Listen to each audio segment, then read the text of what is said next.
It was 1979, and the Islamic Revolution had come to Iran. Prior to that, Iran was a secular country, a friend of the United States and the West. Now, 30 years after Khomeini ousted the Shah and instituted the Islamic Republic, Iran is enemy number one. Hello, and welcome to Mideast Journal, where we focus on the topics and trends that shape the Middle East. I'm Mimi Geerges. In today's program, we take a personal look at Iran through a former Iranian naval officer. With me in the studio is Mano Bakh. He took pride in helping to build his country and propel it towards modernity and freedom.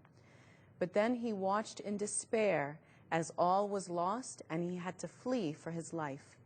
Mano Bakh has written a memoir. It's called Escaping Islam.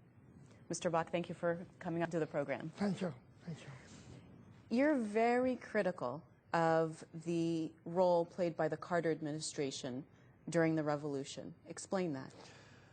Well, as you mentioned, Iran was a good friend and ally to the United States from Truman, Eisenhower, Kennedy, up to the Mr. Carter's era.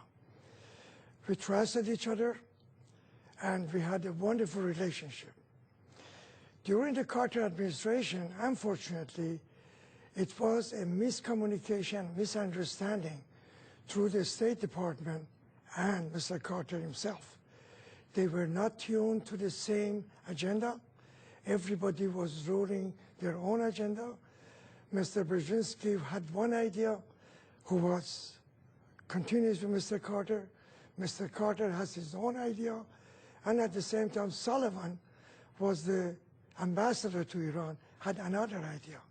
So they didn't have a unanimous understanding of what is going on.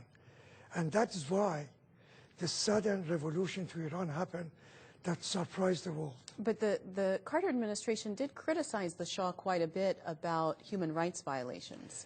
That was very probably one of the key elements that empowered the Islamic Revolution. Mr. Carter, during his campaign, he picked up the agenda for his election, the human rights agenda. And of course, we understand human rights agenda is wonderful throughout the world, but that really wasn't for the sake of the human rights. It was for him to be reelected, and picked up on Iran. Comparison Iran at that time, yes, we had problems, but the problems were not that far or that much or that grave to go ahead and create that phenomenon that today we all regret for it.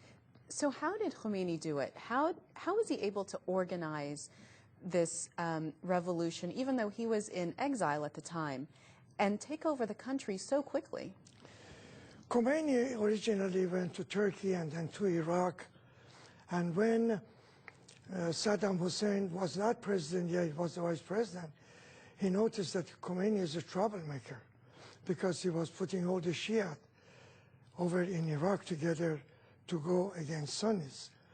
So Saddam forced Khomeini to get out of Iraq.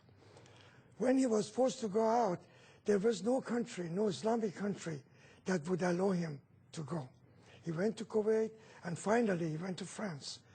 When he went to France, he actually gained the momentum of the democracy because he started to talk, and all the media, they were carrying his speech.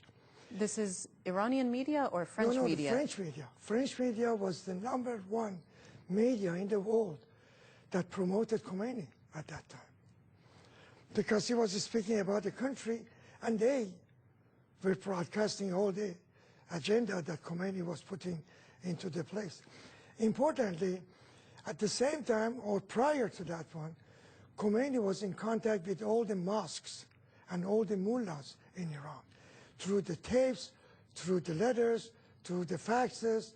So therefore, there was a very good connection through the mass powerful country that they were poor, and they were very much indeed into the religious understanding and, of course, brainwashing. But was this revolution about religion, or was it about economic equality? If you listen to Khomeini when he was coming, he was saying that we are a rich country. Allah has given us oil, and oil is money, and we are sending this to the strangers outside.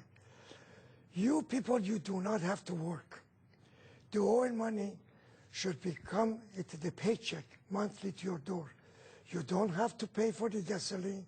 You don't have to pay for the electricity. He mesmerized the people that, hey, why do I have to work? I have got the oil God has given me, so I can use that. And that was one of the most powerful propaganda that he made with the mass media.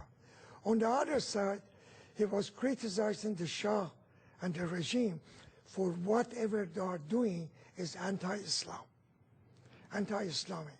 So actually he approached the country into the two segments.